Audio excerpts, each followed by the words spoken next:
ಬೇಡ ಮೇಡಮ್ ನಮಗೆ ಗ್ಯಾರಂಟಿ ನಾವು ಕೇಳಿದ್ವಾ ಗ್ಯಾರಂಟಿ ಕೊಡಿ ಅಂತ ನಾವು ದುಡ್ಡು ಇಸ್ಕೊಳಕ್ಕೆ ನಾವು ರೆಡಿ ಆಗ್ತಾ ಇಲ್ಲ ಒಗ್ಗಟ್ಟಿಗೆ ರೆಡಿ ಆಗ್ತಾ ಇದೀವಿ ಅಲ್ಲಲ್ಲ ನಾವು ಕೇಳಿದ್ವಾ ಗ್ಯಾರಂಟಿ ಕೊಡಿ ಅಂತ ನಿಮ್ಮ ಸ್ವಾರ್ಥ ಕೊಟ್ಟಿದ್ದೀರಾ ಅದು ನಂಬ್ಕೊಂಡು ಓಟ್ ಹಾಕಿಲ್ಲ ಇಂದಿರಾ ಗಾಂಧಿ ಅಮ್ಮನ್ ನಂಬ್ಕೊಂಡು ಓಟ್ ಹಾಕಿದೀವಿ ಕಾಂಗ್ರೆಸ್ ಅಂದ್ರೆ ಬಡವ್ರ ಪಕ್ಷ ಅಂತ ಓಟ್ ಹಾಕಿದೀವಿ ನಾವು ಇನ್ನ ನೀನ್ ಕೊಡ 5 ಗಂಟೆ 5 ಗ್ಯಾರಂಟಿ ಏನ್ ಕೊಟ್ಟಿದ್ಯಾ ಹೆಣ್ಮಕ್ಳು ಫ್ರೀ ಕೊಟ್ಟಿದ್ಯಾ ಗಂಡ್ ಮಕ್ಳ ಹತ್ರ ಜಾಸ್ತಿ ತಗೊಂತಾ ಇದ್ಯಾ ಇನ್ಕಮ್ ಟ್ಯಾಕ್ಸ್ ಜಾಸ್ತಿ ಮಾಡಿದ್ಯಾ ಬಸ್ ಚಾರ್ಜ್ ಜಾಸ್ತಿ ಮಾಡಿದ್ಯಾ ರೈಲ್ವೆ ಟಿಕೆಟ್ ಜಾಸ್ತಿ ಮಾಡಿದ್ಯಾ ಊಟ ತಿಂಡಿ ಜಾಸ್ತಿ ಮಾಡಿದ್ಯಾ ಎಲ್ಲಾನು ಜಾಸ್ತಿ ಮಾಡಿದ್ಯಾ ಹೆಂಡತಿ ಹತ್ರ ಕಿತ್ಕೊಂಡು ಗಂಡನ್ ಕೊಟ್ಟಂಗಿದ್ಯಾ ನೀನ್ 5 ಗ್ಯಾರಂಟಿ ಕೊಟ್ಟು ಸಂಸಾರಗಳು ಹೊಡೆದಿದ್ಯಾ ಗಂಡ ಒಂದು ಮಾತು ಅನ್ನಂಗಿಲ್ಲ ಹೆಂಡ್ತಿಯರು ಏನ್ ಮಾಡ್ತಾರೆ ಆಧಾರ್ ಕಾರ್ಡ್ ತಗೊಂಡು ಹೊಂಟೋಗ್ಬಿಟ್ಟಿರ್ತಾರೆ ನೀನ್ 5 ಗ್ಯಾರಂಟಿ ಕೊಟ್ಟು ಸಂಸಾರ ಹಾಳು ಮಾಡಿದ್ಯಾ ಯಾರ ಮನೆಯಲ್ಲೂ ಸಂಸಾರ ನೆಟ್ಟಿಗಿಲ್ಲ ನಿನ್ ಗ್ಯಾರಂಟಿನೂ ಬೇಡ ನಿಮ್ ಕಾಂಗ್ರೆಸ್ ಸವಾಸನೂ ಬೇಡ ಮುಂದಿನ ದಿನಗಳಲ್ಲಿ ನಿಮ್ಗೆ ತಕ್ಕ ಮಟ್ಟದ ಪಾಠ ಕಲಿಸ್ಲಿಲ್ಲ ಅಂದ್ರೆ ಎಲ್ಲಾ ಸಂಸ್ಥೆಗಳಿಂದ ಸೇರ್ಕೊಂಡು ಎಲ್ಲ ರಾಜ್ಯಾದ್ಯಂತ ಜನಗಳು ಸೇರ್ಕೊಂಡು ಸರ್ಕಾರಕ್ಕೆ ತಕ್ಕ ಶಾಸ್ತಿ ನಾವು ಮಾಡೇ ಮಾಡ್ತೀವಿ ಬುದ್ಧಿ ಕಲಿಸ್ತೀವಿ ಯಾಕೆ ಬಡವ್ರ ಮೇಲೆ ಟಾರ್ಗೆಟ್ ಯಾಕಂದ್ರೆ ಬಿಡದಿ ವಿಚಾರವಾಗಿ ನೋಡಿ ಅಲ್ಲಿ ರೈತರು ಜಮೀನು ಕಿತ್ಕೋತಾ ಇರೋದಿರ್ಬೋದು ಇಲ್ಲಿ ವ್ಯಾಪಾರಿಗಳು ಅಂದ್ರೆ ಬೀದಿ ಬದಿ ವ್ಯಾಪಾರಿಗಳನ್ನ ಟಾರ್ಗೆಟ್ ಮಾಡುವಂತದ್ದು ಏನ್ ಉದ್ದೇಶ ಇವ್ರದ್ದು ಮೇಡಮ್ ಇವಾಗ ದೊಡ್ಡ ಹೋಟ್ಲುಗಳು ಟ್ಯಾಕ್ಸ್ ಕಟ್ತಾ ಇರ್ತಾರೆ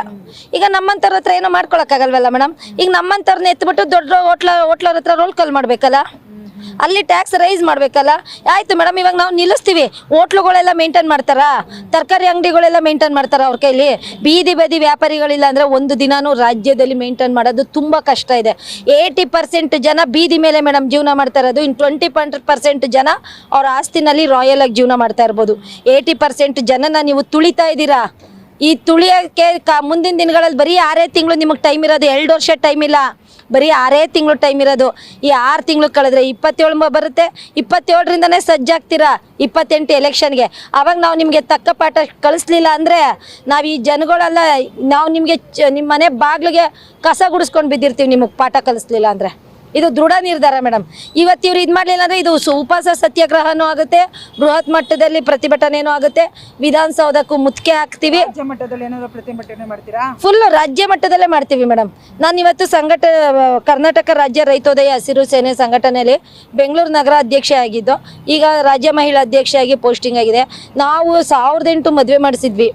ಪ್ರತಿಯೊಂದು ಉಚಿತವಾಗಿ ಕೊಟ್ಟು ಸೀರೆ ತಾಳಿ ಕಾಲುಂಗ್ರ 10,000 ರೂಪಾಯಿ ಬಾಂಡೆ ಸಾಮಾನು ಸರ್ಟಿಫಿಕೇಟ್ ಸಮೇತ ಕೊಟ್ಟಿದ್ವಿ ಅವಾಗ ಯಾವ ರಾಜಕಾರಣಿಯರು ನಮ್ಗೆ ₹1 ಹೆಲ್ಪ್ ಮಾಡಲಿಲ್ಲ ಮೇಡಮ್ ಬೀದಿ ವ್ಯಾಪಾರಿಗಳು ನಮಗೆ ತರಕಾರಿ ಕೊಟ್ಟರು ರೇಷನ್ ಕೊಟ್ಟರು ಹಣ್ಣು ಹಂಪಲು ಕೊಟ್ಟರು ಬೀದಿ ವ್ಯಾಪಾರಿಗಳು ಕೊಟ್ಟಿದ್ದಾರೆ ನಮಗೆ ಲೋಡ್ ಗಂಟ್ಲೆ ಕೊಟ್ಟಿದ್ದಾರೆ ಇವತ್ತು ನಾವು ಅವ್ರ ಪರವಾಗಿ ಬಂದು ನಾವು ನ್ಯಾಯ ಕೇಳಬೇಕಲ್ಲ ಇದು ಎಲ್ಲರಿಗೂ ನ್ಯಾಯ ಕೇಳೋ ಹಕ್ಕಿದೆ